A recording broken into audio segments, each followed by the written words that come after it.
I just jumped on really quick to tell you guys on this beautiful Friday the truth about divorce. Now, when I was married to my first husband, I was so eager to initially to end that relationship, because when you're having an affair, everything just seems like the grass is going to be so much greener on the other side. The day that I went to the lawyer's office to file for the divorce was one of the most uncomfortable days of my life. I actually went, the moment before I drove up, like I was all excited. But when I pulled up into the office and I knew that I really was finna go through with it, I kind of felt sick on my stomach. When I was inside the lawyer's office, I was nervous. Just, it was like a loss for words. And when I left, it seemed like the spirit of grief just like overtook me. I felt like my soul was departing, or like somebody had died.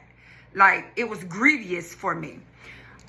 Nevertheless to say, I still went through with it. Okay. Now what I realized was, I'm always popping my neck, excuse me.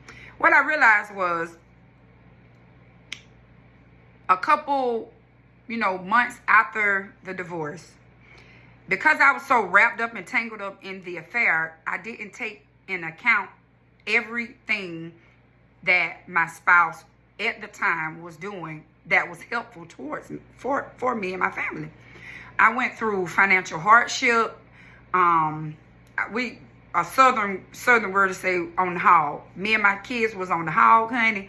Baby, they did not understand why they kept eating grits, eggs, and bacon or sausage patties. They just didn't understand. But I went through a very tough financial hardship. I had just purchased this home.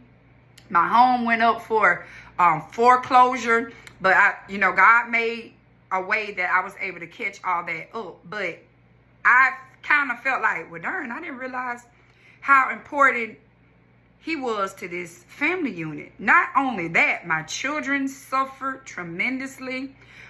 They went through depression. One of my sons that was very active and just very small, he would eat like 6 hot dogs and just wouldn't gain a pound. He gained like 30 or 40 pounds.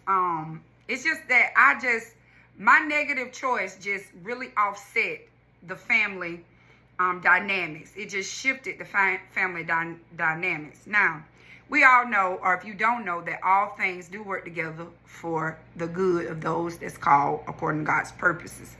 I hope I quoted that right, but you get what I'm saying. Everything worked out for you good. So then I get remarried to this other young man, and because I'm still on a flesh high, I'm thinking, oh, this baby, the grass is greener. But I was soon to learn that the grass was not greener on the other side. It just wasn't. The financial support wasn't there. But there was strength. There was strength in other areas, But there was plenty of times in my long time, especially when I was in the shower. That's when I be talking to myself the most. I was like, dang, I should have just stayed over there where I was, because I felt like you tricked me. Like I was familiar with, number one, demons and his issues, but I wasn't familiar with this person's demons and this person's issues. It was like, I didn't know you was this crazy. Like when you was courting me, baby, you was the sweetest thing I had ever. What's Lauryn Hill's song? Sweetest thing I ever known is like the kiss on the collarbone. Baby, I just thought that it was just blissful. So then, get ready, ending this marriage. And the first marriage, I filed for divorce. The second marriage, he filed for divorce. And that hit me differently too. When I received my paperwork, it was just like somebody had snatched my soul. Even though I knew that it was time for it to end because it wasn't a healthy relationship, it just kind of like caught me off guard. And from the moment it happened, that was in May, till January, that May, June, July, August, 7, 8 months later, I went through a healing process to kind of like eternalize what actually happened. And I learned so many lessons. The Lord spoke to me in so many ways about the law of reaping and sowing. You just did that. So you just got to get your stuff in. Like I told you in another video, get your stuff and go sit down somewhere and don't do that no more. Now, baby, I know not to do that no more. But the truth, even with that, is I had to learn, because the relationship was so toxic. I spent a lot of time trying to cover up my wrong. And in the process of covering up my wrong, I lost me, and I lost my children, and I lost my peace. But I didn't lose my house. I didn't lose my house. But I learned lessons, from the first marriage. Sometimes when you're going through, I'm speaking to somebody, when you're going through a rough patch with your spouse, and I just thank God for my third husband, Mr. David, her son, Habibi Love. He is to me the epitome of a husband. I've never in my whole life met somebody that when you think of what you want your husband to be like, with all his tattoos and all his time served, he is the perfect husband. And I thank God for that. But what I learned is that when you're having issues with your spouse, instead of, especially us women, it took a lot. It takes a lot for us to finally just let our guards down and be like, bump it. Two can do this. And I promise you can't do it better than me. You're not going to be able to do this better than me. It took a minute for me to take my ponytail down and just move forward with the affair. But it's the small things that we got to learn how to cut off in a marriage so that these ungodly relationships won't lead into an affair. Communication.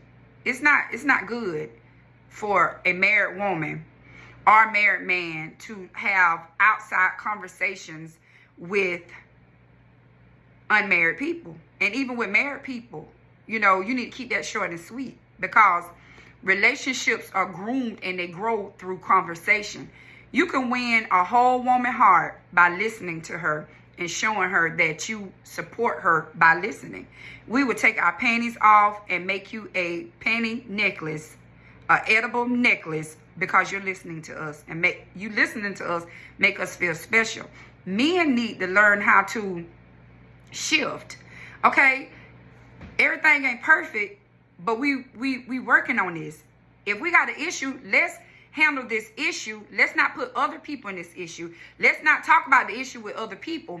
Let's talk about this issue with each other. Even if it takes us going to therapy, whatever you got to do, I plead with you today, if you're married, try to make your marriage work. Not only does divorce affect you, it affect the whole ecosystem with your children as well. Ain't nobody perfect. Now, somebody about to beat your head in trying to kill you, okay, that's different. But just because that person gained weight or they got your nerve and ain't paying you no attention, we got to get back to the first love. I'm talking we, us, women, husbands, people. You got to get back to the place where you can hear me, you can listen to me, you can talk to me. I hear you, not just talking, because one thing is to talk to somebody, but did you hear what I said? If you heard what I said, then that means you're going to do and change your action. We need to get back to the core so that you can work on your marriage and that you guys can become in love again, be tongue kissing and doing all of this extra stuff. You want to be there, but it takes two to tango.